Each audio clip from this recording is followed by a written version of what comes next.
നമസ്കാരം, ടി ന്യൂസിലേക്ക് സ്വാഗതം. മനുഷ്യ മനസാക്ഷിയെ ഞെട്ടിച്ച ഒരു കൊലപാതകമായിരുന്നു ഷാരോണിൻ്റേത്. കാമുകനായ ഷാരോണിനെ കഷായത്തിൽ വിഷം കലർത്തിയാണ് കാമുകിയായ ഗ്രീഷ്മ കൊലപ്പെടുത്തുന്നത്. ഇതിന്റെ വിധിയാണ് ഇന്ന് നെയ്യാറ്റിൻകര അഡീഷണൽ സെഷൻസ് കോടതി വിധിച്ചത്. കേസിലെ ഒന്നാം പ്രതിയായ ഗ്രീഷ്മ കുറ്റക്കാരിയാണെന്നാണ് കോടതി കണ്ടെത്തിയിരിക്കുന്നത്. ഗൂഢാലോചന കേസിൽ പ്രതിയായ ഗ്രീഷ്മയുടെ അമ്മ സിന്ധുവിനെ കോടതി വെറുതെ വിടുകയും ചെയ്തു. സംശയത്തിന്റെ ആനുകൂല്യം നൽകിയാണ് ഇവരെ കോടതി വെറുതെ വിട്ടത്. ഗ്രീഷ്മയുടെ അമ്മാവനും കുറ്റക്കാരനാണെന്ന് കോടതി കണ്ടെത്തിയിട്ടുണ്ട്. കൊലപാതകം, ഗൂഢാലോചന, തെളിവ് നശിപ്പിക്കൽ തുടങ്ങിയ കുറ്റങ്ങളാണ് ഗ്രീഷ്മയ്ക്കെതിരെ തെളിഞ്ഞിരിക്കുന്നത്. ഷാരോണിന് കളനാശിനി കലർത്തിയ കഷായം കുടിപ്പിച്ച കേസിലാണ് അമ്മാവൻ കുറ്റക്കാരനാണെന്ന് തെളിഞ്ഞത്. നാളെയാണ് ശിക്ഷ വിധിക്കുക.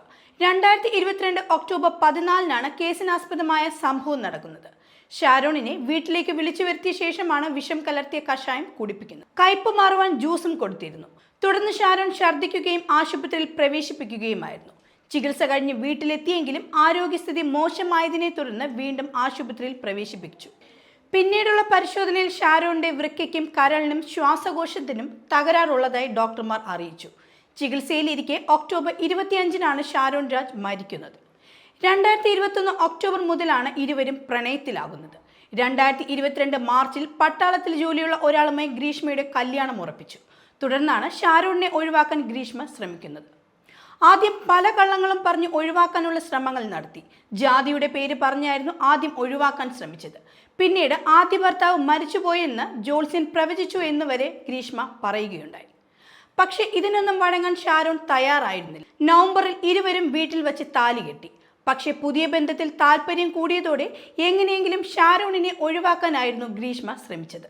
തുടർന്നാണ് ഇവർ കൊലപാതകം നടത്തിയത്. ഗ്രീഷ്മയ്ക്കെതിരെയുള്ള എല്ലാ ആരോപണങ്ങളും കോടതി ശരിവെക്കുകയായിരുന്നു. അതുകൊണ്ട് തന്നെ കടുത്ത ശിക്ഷ തന്നെ ഗ്രീഷ്മയ്ക്ക് കിട്ടുമെന്നാണ് പ്രതീക്ഷിക്കുന്നത്. ഗ്രീഷ്മയ്ക്ക് ആത്മഹത്യാ പ്രവണത ഉള്ളതുകൊണ്ടാണ് വിഷത്തെക്കുറിച്ച് ഗൂഗിളിൽ സെർച്ച് ചെയ്തതെന്നും പ്രതിഭാഗം വാദിച്ചിരുന്നു. ഗ്രീഷ്മ കാണാതെയാണ് ഷാരോൺ വിഷം കഴിച്ചത് എന്നും പ്രതിഭാഗം വാദിച്ചു. എന്നാൽ ഈ വാദങ്ങളൊന്നും അംഗീകരിക്കാൻ കോടതി തയ്യാറായിരുന്നില്ല. എല്ലാ സാഹചര്യ തെളിവുകളും പ്രതിക്ക് എതിരായിട്ടാണ് തെളിയിക്കപ്പെട്ടിട്ടുള്ളതെന്നും പ്രോസിക്യൂഷൻ വാദിച്ചു. ഇത് കോടതി അംഗീകരിക്കുകയായിരുന്നു. കഴിഞ്ഞ ഒക്ടോബർ 15 തുടങ്ങിയ വിചാരണ ഈ മാസം 3 അവസാനിച്ചത്.